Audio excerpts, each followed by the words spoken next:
This week's reviewer of the week is Jamel T. And she says, best podcast for all things pregnancy and birth. This is the best pregnancy and birth podcast ever. Thank you so much for that. I am just about 25 weeks pregnant and have been so enjoying your podcast. Every day I try to listen to a new podcast from the past. I found your content so educational, fun, and motivational. Because of listening to you and learning so much, I've been working hard on my birth plan. I love that. The action involved behind it is so awesome. We are a military family. Thank you for your service. And relocating from California to North Carolina when I will be 30 weeks. Ugh. After a ton of searching, I finally found a provider that I'm excited about, a midwifery in Wilmington, NC. I'm also doing pelvic floor PT as well. Girl, you are on it. This is so cool. Also, we seriously just went Utah to Florida. I was not 30 weeks pregnant, so I do not envy this move at all. However, I hope since you're military that people are packing you out and moving it for you. Because let me tell you, we did this the wrong way. We packed ourselves, took a U-Haul, destroyed our own furniture, should have just paid somebody to do it. Okay, not doing that again. She says, to those other mamas who may be moving or considering switching providers in your second trimester or later, this podcast has a ton of related birth stories and tips to help. Just wanted to say thank you for your content. I've been deeply enjoying it and will continue to. Thank you so much. I'm so excited because this is a recent podcast as well. So I'm trying to see 30 weeks. So you are coming up on having your baby. Possibly by the time that this airs, you will have had your baby. However, I'm really excited that you're following along. And for those of you that are listening, and I know I've said this before, but reviews are the way that people find this podcast. So when you guys leave reviews, it bumps this podcast up just a little bit more and says, hey, mamas, come here. There's good content, helpful stuff. So if you are finding that this podcast is helpful or you like what we talk about, definitely share it with your friends. And if you are willing, leave a review as well. Always in the show notes, there is information on how to leave a review. Okay, let's dive in. I want to get right to it, and I don't imagine this will be a very long episode, although sometimes I go down rabbit holes, and it is what it is. But I wanted to just give you a really quick, these are your 3 very best tips for what you can expect for contractions or what to do for contractions before labor even begins. So these are things that you can do right now during your pregnancy, actionable, exciting, something for you to do, which if you're like me is like, yes, please give me the things while I'm pregnant. So probably what is the most exciting part of pregnancy? I don't know about you, but for me, it's the first contraction, right? So I all the things in pregnancy other than finding out oh my gosh, I'm pregnant. And I'm sure maybe the gender, there's other things, but for me, I am a labor junkie. And I that first contraction was that is my favorite part of pregnancy. And I guess the start of labor, favorite part of both. But I think there's a lot of excitement and confusion around it. And there's a lot of questioning. What does it feel like? And how do I know that I'm in labor, that was a real contraction, or was it a Braxton Hicks? And what do I do? What can I actually do when I'm having a contraction? And if you're thinking of the movies at all, you're probably picturing squeezing something tightly, possibly screaming, cussing at your spouse, whatever that looks like, because movies constantly get it wrong. There have been a few, and I think I had somebody email me a year or more ago that was this movie got it right. And now I don't remember what it was, so I'm so sorry. But I want to give you those 3 tips, the very best on what you need to know. All right, here is tip number 1. Know a contraction from a Braxton Hicks or prodromal labor. And let's talk about that for a moment. So in other words, you're asking yourself, how do I know that this is the real thing? I want to touch on that. So Braxton Hicks, they come and go for starters. So they can kind of seem like they're taking on a pattern, but then you change activity and that pattern kind of is wishy-washy or goes away. But with a Braxton Hicks, oftentimes what you're feeling is tightening. And I remember having the tightening even kind of take my breath away for a minute. And I'd be whew, I got to breathe deep. They're not painful, but they can be pretty tight. When you push on your belly, it is hard all of a sudden. So you can tell that there's some tension there, but they are not painful. And you'll feel them in your stomach, not your back or your sides or other places, or it just is, it's more located in your stomach. Maybe you'll feel like a little bit of tightness in your pelvic area. Just imagine like your whole uterus kind of, think of it as a practice contraction, kind of like tightening, but nothing hurts, and then it will release. And they generally are brought on by some kind of action of ours. They can happen because we are laying there doing absolutely nothing and watching TV and snacking, and that happens too. But they can also and often are brought on by some kind of movement. So I used to get them all the time when I was vacuuming, or if you go for a walk, or if you have intercourse, or taking a shower and moving around. So it can happen at any time. They're quick, short-lived, not painful. Now, prodromal labor is real contractions, and I say real because these are the ones that are actually doing the work of opening the cervix. And it's funny that I say that. I shouldn't say actually doing the work, because Braxton Hicks can actually be part of what helps that bloody show go. And there's other things going on. It's part of those practice contractions. But the prodromal labor is contractions that are intense in the way that a normal contraction during labor would be. So they can become longer, stronger, and closer together. You're feeling oftentimes like you feel like that in your back, and it's wrapping around to the front. And that can tell you, oh, this is a real contraction, especially if you've got that like lower back pain, kind of like period cramping pain. If you're someone that gets cramps and it wraps around to the front, that can be a really common sign of it being either prodromal labor contraction or regular contraction. The other thing is when you change activity, it can possibly go away, but it might not. So with prodromal labor, if you are, for example, laying down when it happens and the contractions are coming, they're getting longer, they're getting stronger, they're getting closer together. But when you change positions, you're like, I'm going to get up and eat a snack, or I'm going to go for a walk, or I'm going to take a shower. Once you change your activity, they tend to not stay the same, or they tend to not get longer, stronger, closer together. However, they also can. And so that's why prodromal labor can be a little tricky. Sometimes you can get them for hours at a time during a day, and then they fizzle out. Then they pause. Then they space out. This is the sign that it's not actually go time. Real contractions that lead to a baby are not going to completely slow down and then come back, at least over periods of hours and days and weeks. And unfortunately, this can be for months. For most moms that are experiencing prodromal labor, it will not last for months. However, it can. And by months, I mean over a month, probably like 6 weeks, maybe 8 weeks at the most, which would just be so sad. But if that is you, I am sorry. And I send you all my love. I had prodromal labor with my second and with my third. With my second, it was 2 days prior, possibly 3 days prior to when I gave birth to that baby. With my third, it was like 5 to 7 days. I just remember it being like forever. I think it was an entire week because I kept calling my husband home from work. I'm like, for sure, this is it. I can tell, like, I know it. And at the same time, interestingly enough, like I would call my husband home, but I wouldn't call my doula. So maybe subconsciously I did know that I wasn't sure, but I was like, I'm having to work through these and I need my husband with me.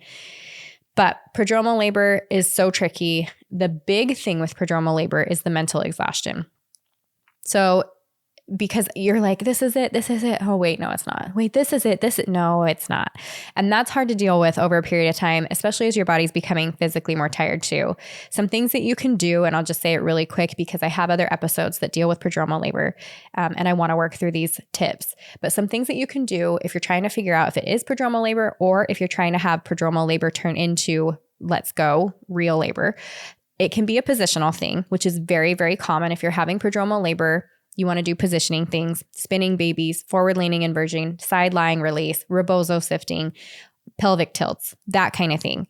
If you're doing all of those things and you're still having prodromal labor and it's not kicking into real labor, make sure you're taking time to rest. The other side of that is that emotional side. We saw a lot of women that have prodromal labor, especially with all the stuff that happened in 2020. And I had a midwife that came on. I will link to it here, that episode with Angie where we talked about that. And I think there's a lot of adrenaline, anxiety, nervousness, fear. There can be a lot of things that can cause this like baby's trying to figure out when's a good time to come. Mom's trying to decide if it's a safe time to come. And you're doing this kind of interwoven conversation that's happening all behind the scenes.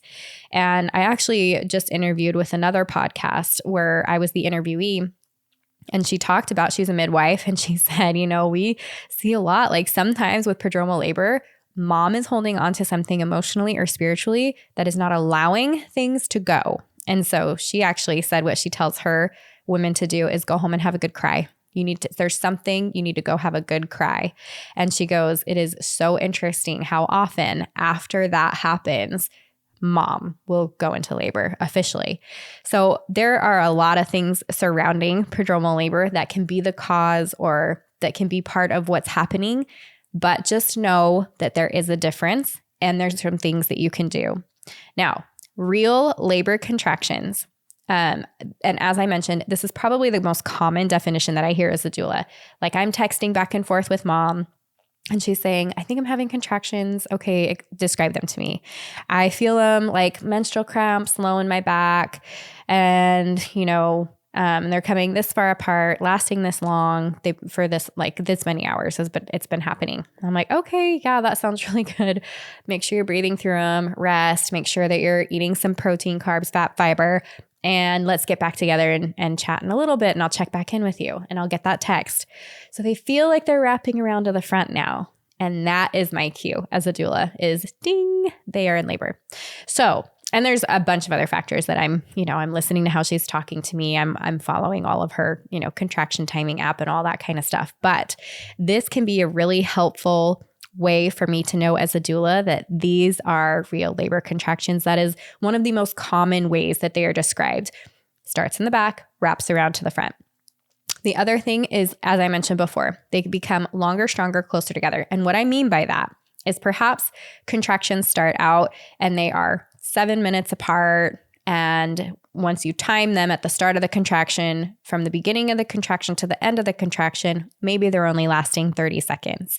And so they become, and they're not that strong. So then it's like kind of early in the labor, it's like, oh, I'm excited. And I think this is it. And you're like pausing when you think you feel a contraction and you're like pushing on your stomach. And if you're in the birth course, you're maybe like feeling your forehead or your nose or your chin to see like how strong the contraction is, to be able to weigh against that where I'm at.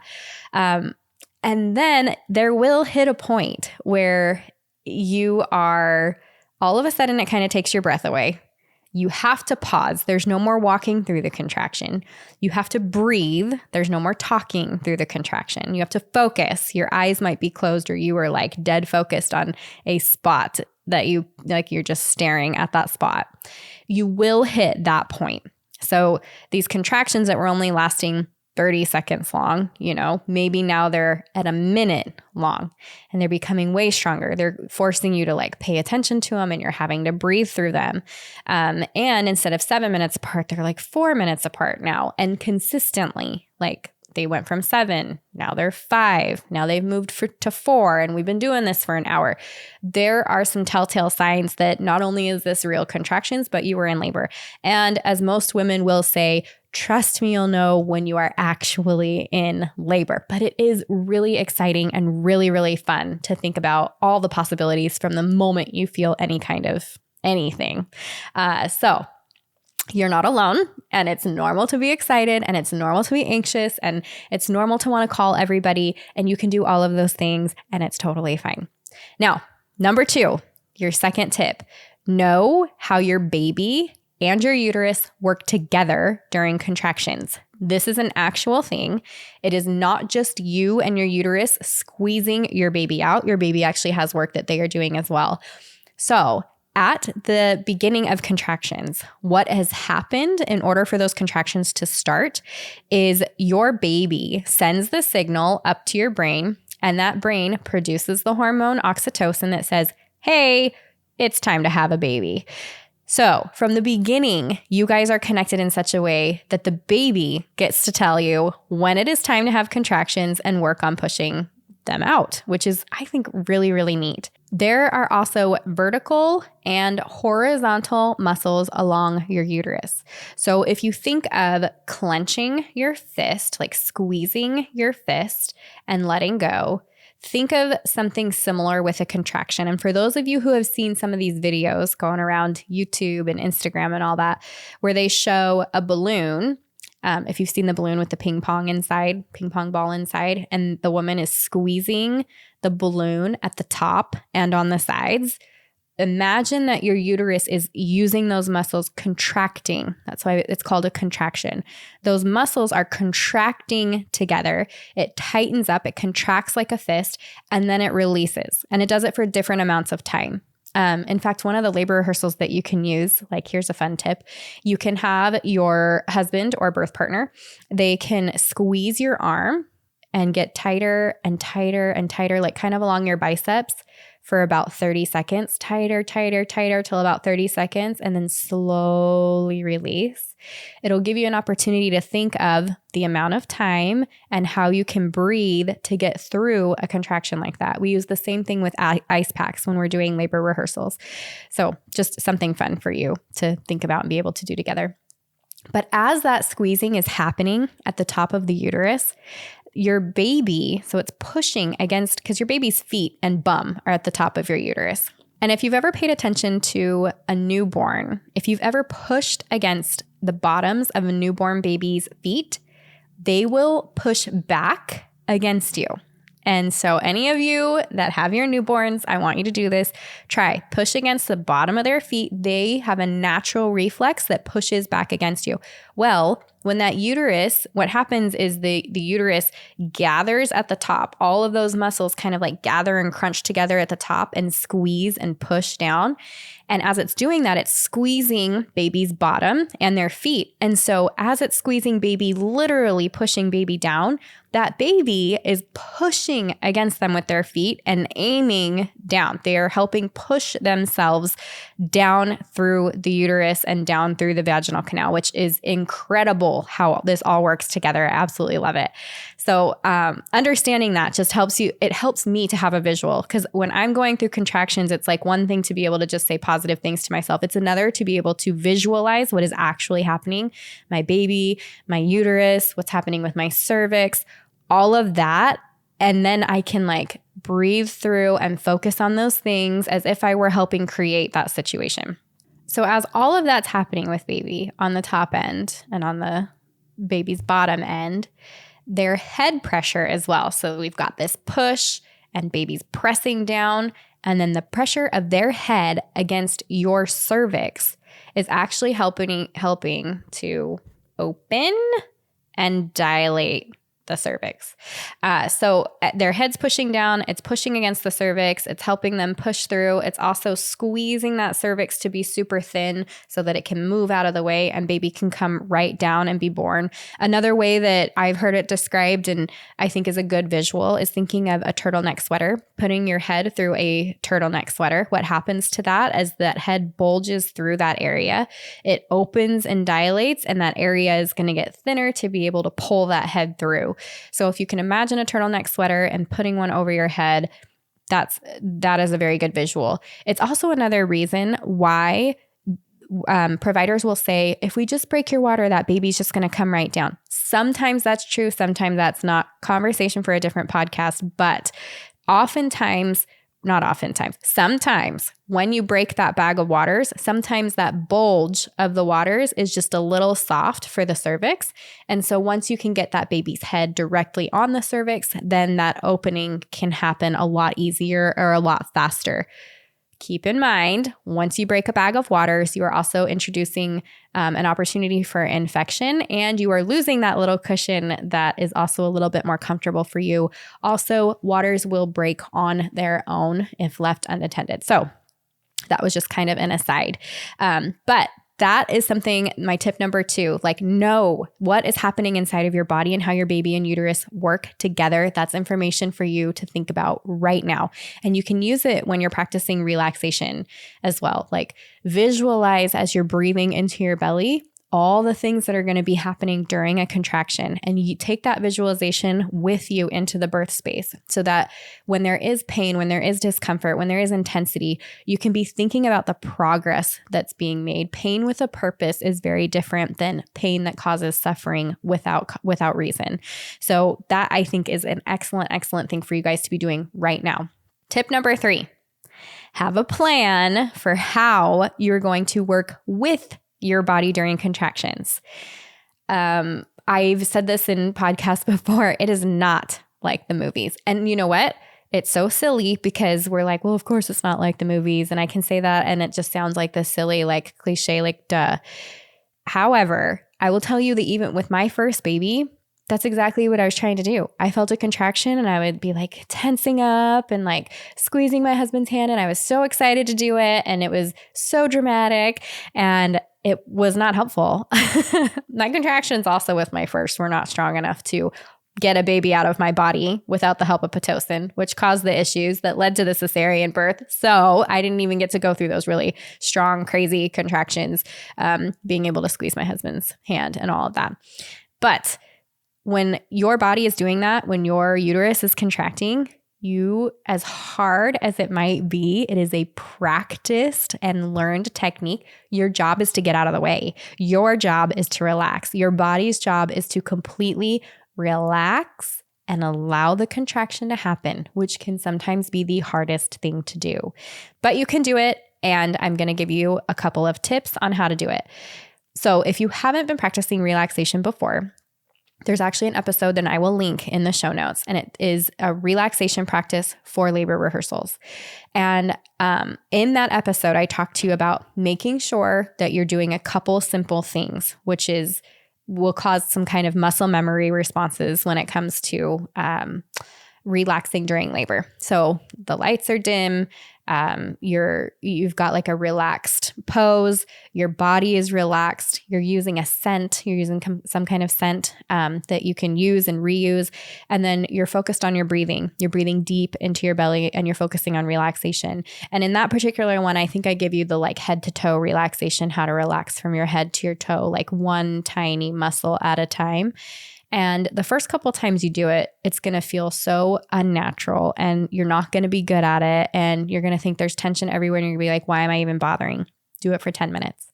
Then I want you to practice it again and again and again. And I want you to increase the time as you get better at it. And soon enough, you will notice you have learned to relax for a longer amount of time.